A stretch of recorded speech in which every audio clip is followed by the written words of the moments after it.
हे guys, welcome back once again. So दोस्तों, आज की कहानी जो एक्सप्लेन करने जा रहे हैं उसका नाम है द वे होम। तो कहानी की शुरुआत यूं से होती है जो 12 साल के लड़की की माँ है। आज वो अपनी नानी के घर जा रहा है, लेकिन उसे वहाँ जाना बिल्कुल पसंद नहीं है क्योंकि वहाँ के लोग काफी गंदे होते हैं, ऐसा उसका मानना है। वो शुरू से ही सिटी में रहा है और उसकी माँ आज खुद अपनी माँ से मिलने 25 सालों बाद जा रही है क्योंकि आज उसकी जॉब छूट गई है और अब उसके पास इतने पैसे नहीं है कि वो अपने बच्चे को सही से पढ़ा सके, और इसीलिए आज उसे इतने सालों में पहली बार अपनी माँ की जरूरत पड़ी है। वो लोग गांव के बस स्टॉप पर पहुंच जाते हैं, लेकिन वहाँ के एनवायरनमेंट को देखकर सैंग अपनी मॉम से जिद करता है कि चलो यहाँ से वापस चलो, मुझे यहाँ नहीं रहना। लेकिन वो जबरदस्ती उसे ले जाती है। कुछ ही देर बाद हम पहली बार ग्रैंड मदर जोंगमी को देखते हैं, जिनकी उम्र तकरीबन 85 साल हो चुकी है। यहाँ गांव में इस घर में वो अकेले रहती हैं, उनके आगे पीछे कोई नहीं है। वो सारा काम खुद ही करती आ रही हैं। एक यूली थी, लेकिन वो भी उन्हें छोड़कर सालों पहले चली गई, पर आज उसके वापस आने पर वो बहुत ही ज्यादा खुश थी। यूली उसे कुछ गिफ्ट में देती है जो सिटी से वो लेकर आई थी। उन्होंने पहली बार अपनी पोती को भी देखा था, लेकिन सैंग उन्हें बहुत ही रूडली बात करता है, उससे बिहेव करता है और अपनी मॉम से कहता है कि वो बहुत गंदी है, मुझे इनसे दूर रखो। ये सब वो सुन रही थी, लेकिन वो कुछ भी उसे नहीं कहती। इसके बाद यूली बताती है कि मेरी जॉब छूट गई है और मेरा डिवोर्स भी हो गया,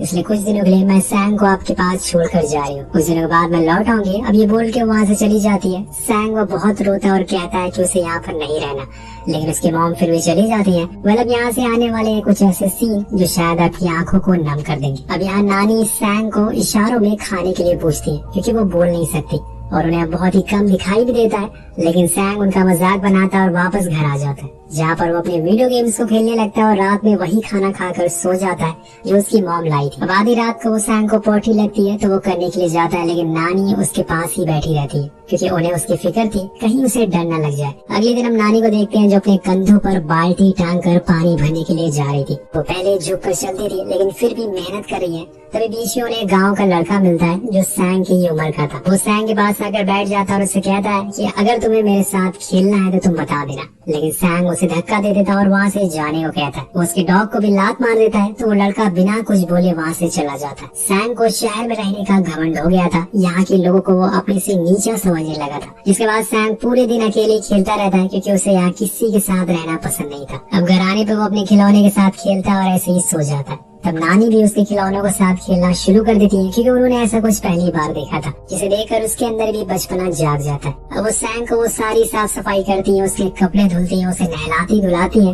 लेकिन सैंग वो उन पर भी बुरा भला कहता है, लेकिन वो उसकी बातों को दिल पर नहीं लेती और सो जाती है। अगले दिन फिर से वैसे निकल जाता है रात। अब रात में नानी कुछ कपड़े सिल रही होती है, लेकिन कम दिखने की वजह से उस सुई में धागा नहीं डाल पा रही थी, इसीलिए वो सैंग से मदद मांगती है जो गेम खेल रहा था। अब वो उन्हें धागा डाल कर दे देता, और ये पहली बार हुआ था जब उसने उनकी मदद की थी, जिससे वो बहुत ही खुश होती है क्योंकि वो उनका ही पोता है। उसी दौरान एक कॉकरोच आ जाता है जिसे सैंग डरकर भागने लगता है, लेकिन नानी उसे उठा कर घर के बाहर फेंक देती। और ये देखकर सैंग को बहुत ही अजीब लगता है क्योंकि उसका मानना था कि कॉकरोच बहुत ही गंदे होते हैं और नानी ने उसे छू दिया तो वो भी गंदी हो गई। अब एक दिन जब सैंग वो गेम खेल रहा होता है तो उसे पता चलता है कि उसके कंसोल की बैटरी खत्म हो गई, इसलिए वो परेशान हो जाता है और नानी से पैसे मांगने लगता है, लेकिन उनके पास एक भी पैसे नहीं थे। वो पूरा घर को छान मारता है, तभी उसे कुछ नहीं मिलता। इसी चक्कर में वो गुस्से में आकर नानी का वो स्पेशल पॉट भी तोड़ देता है जो उन्होंने सालों से संभाल कर रखा था, पर आज वो सैंग ने तोड़ दिया। लेकिन यहाँ तक वो नहीं रुकता, वो उनके सिले हुए जूतों को कबाड़ में फेंक देता है, जिसकी वजह से उन्हें पैदल ही पहाड़ों पर चल कर जाना पड़ता है पानी लेने के लिए।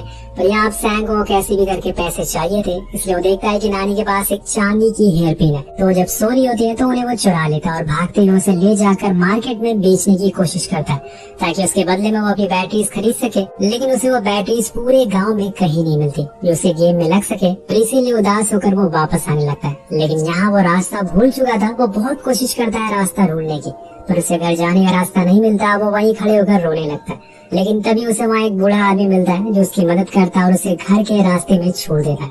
यहाँ दूसरी ओर नानी जब सोकर उठती है तो देखती है कि उनकी हेयर पिन गायब है।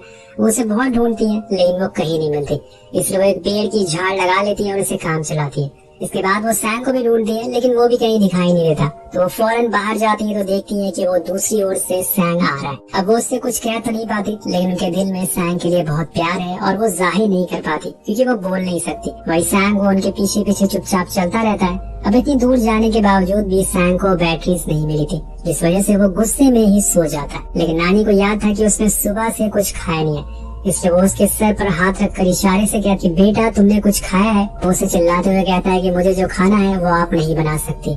तो वो इशारों में कहती है कि तुम्हें कौन सी चीज खानी है तो मुझे बताओ। तो सैंग उन्हें चिकन की फोटो दिखाता है। अब उनके पास इतने पैसे नहीं थे कि वो चिकन खरीद सके, लेकिन अपने पोते के लिए वो अपनी पड़ोसी से पैसे उधार मांगती है और फिर उसे लेकर वही बनाती है जो उसे पसंद है। लेकिन सैंग वो भी नहीं खाता क्योंकि वो असल में बॉयल था और उसे फ्राइड चिकन खाना था, इसलिए वो खाने को लात मारकर बाहर चला जाता है। लेकिन बहुत देर होने के बाद आखिर में उसे खा लेता है क्योंकि उसे भूख लगी थी। अब कई दिन बीत गए थे लेकिन अभी तक यूली का कोई आता पता नहीं था, वो अभी तक लौटी नहीं थी। इधर एक दिन नानी की तबीयत बहुत खराब हो जाती है, वो ठंड के मारे कांप रही थी।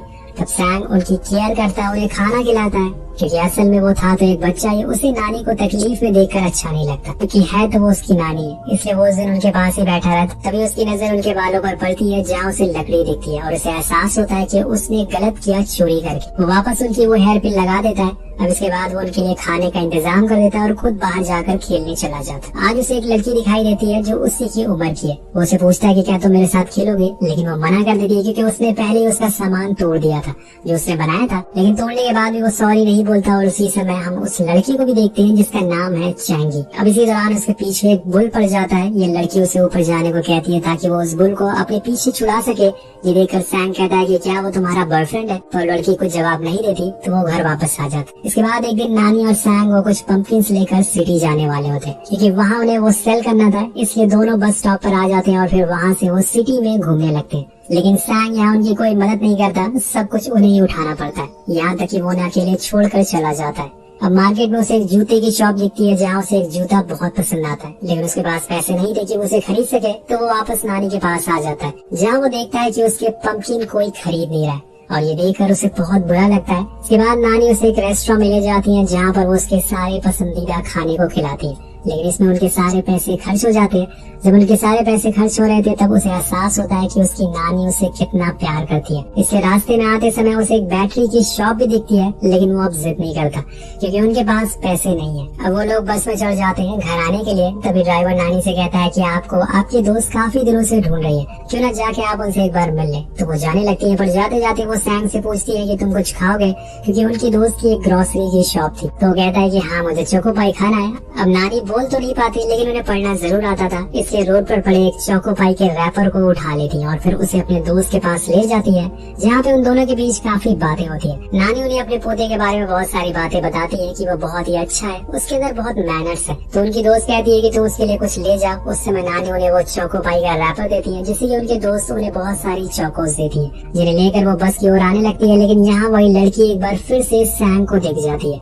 वो उसके साइड में जाकर बैठ जाता है और जब नानी आते हुए दिखती है उसे, तो उन्हें बस में नहीं चढ़ने देता और कहता है कि आप दूसरी बस से आ जाओ, मैं आज उस लड़की के साथ बैठूंगा। नानी बहुत कोशिश करती है वो बैठ सके, लेकिन सैंग उन्हें मना कर देता है। अब यहाँ उसे अपना भारी सामान देती है और बोलती है कि कम से कम तुम इसे ही रख लो, लेकिन वो उसे भी रखने को मना कर देता है और अब बस चल जाती है और नानी वहीं छूट जाती है। उन्हें शाम तक दूसरी बस का इंतजार करना पड़ता है अगली बस के लिए। उधर सैंग को कुछ ही देर में गांव पहुंच जाता, जहां वो कई घंटों तक अपनी नानी का इंतजार करता, लेकिन वो नहीं आती। पर शाम की आखिरी बस जब आती है तो उन्हें उतरता हुआ देखकर वो उनके पास जाकर उनका सारा सामान ले लेता है और दोनों घर के लिए निकल जाते।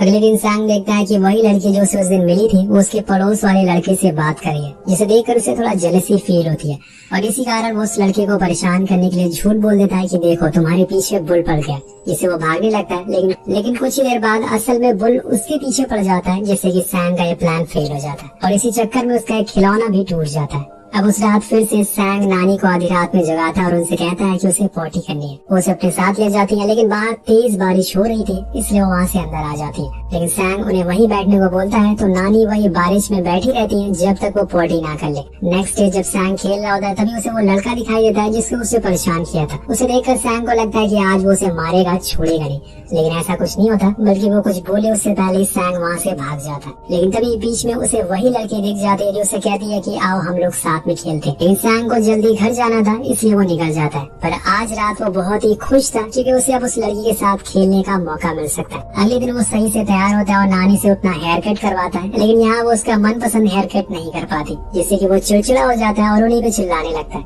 क्योंकि इस हेयर कट में वो बहुत ही अजीब लग रहा था। लेकिन उसे कैसे भी करके आज उस लड़की से मिलने ही जाना है, इसलिए वो सर पर एक कपड़ा बांध लेता है। लेकिन तभी नानी उसे कपड़ा ले लेती है क्योंकि उन्हें एक अपने दोस्त के घर जाना था जो बहुत ही बीमार था, और वो साथ में सैंग को भी ले जाती है। अब वहाँ पे कुछ देर बिताने के बाद सैंग उस लड़की से मिलने के लिए निकल जाता है और आज उसने उसका फेवरेट टेडी भी लिया, लेकिन बीच रास्ते में वो ऊंचाई से नीचे गिर जाता है, जिसमें उसे थोड़ी चोट भी आती है, पर वो फिर भी आगे बढ़ता है। लेकिन तभी एक बुल उसके पीछे पड़ जाती है। अब यहाँ वो जो लड़का उसका पड़ोसी था वो उसे वार्न करता है कि भागो भागो यहाँ से, लेकिन उसकी नहीं सुनता और ऐसे ही धीरे धीरे चलता रहता है। लेकिन कुछ देर बाद वो बुल उसके करीब आ जाता है, तब डर के मारे वो जमीन में लेट जाता है। लेकिन तभी वो लड़का उसके पास आता है और उस बुल को भटकाता है, जिससे कि उसकी जान बच जाती है। इन सब चक्कर में सैंग को दोनों पैरों में चोट लग गई थी, जिससे कि उसे तकलीफ भी होती है। लेकिन इसी बीच वो उस लड़के को सॉरी कहता है और उसे एहसास होता है कि उसने उसके साथ गलत किया। अब वहाँ से वो घर आने लगता है। उसी बीच उसे अपने पीछे वाले लॉकेट में उसका गेमिंग कंसोल पैक मिलता है, जिसके नीचे कुछ पैसे थे जो असल में नानी ने रखे थे ताकि वो नया गेम खरीद सके। अब ये सब देखकर सैंग रोने लगता है और उसे एहसास हो गया था कि नानी उसके लिए कितना कुछ करती आ रही है।